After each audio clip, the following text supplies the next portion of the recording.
নেইমারের অভাব পূরণ করতে চান এনরিক্স। দলে ফিরেই নেইমারকে নিয়ে যা বললেন রিয়াল মাদ্রিদ তারকা এনরিক্স, তাই এই নিয়ে বিস্তারিত জানতে হলে ভিডিওটি না টেনে শেষ পর্যন্ত দেখতে থাকুন। আর আপনি যদি আমাদের চ্যানেলে নতুন হয়ে থাকেন তাহলে এক্ষুনি সাবস্ক্রাইব করে রাখুন। আর ইতিমধ্যে সাবস্ক্রাইব করে থাকলে আপনাকে অসংখ্য ধন্যবাদ। ইনজুরির কারণে কলম্বিয়া ও আর্জেন্টিনার বিপক্ষে দুই গুরুত্বপূর্ণ ম্যাচ মিস করবেন ব্রাজিল তারকা নেইমার জুনিয়র। ফিরি করেও ব্রাজিল দলে ফেরা হলো না নেইমারের। প্রায় 16 মাস পর ব্রাজিল জার্সিতে ফিরেছেন নেইমি, তবে সেই পুরনো ইনজুরিতে প্রিয় জার্সিতে খেলা হলো না নেইমারের। তার বদলি হিসেবে দলের ডাক পেয়েছেন এনরিক্স, যিনি রিয়াল মাদ্রিদের হয়ে দারুণ পারফর্ম করে এসেছিলেন ব্রাজিলের 52 সদস্যের প্রাথমিক স্কোয়াডে।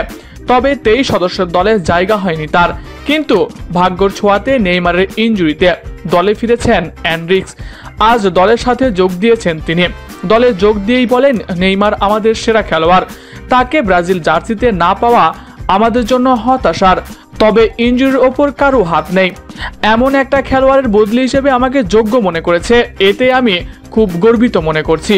আমি চাইব নেইমারের অভাব পূরণ করে গুরুত্বপূর্ণ দুই ম্যাচে ব্রাজিলকে জয় এনে দিতে।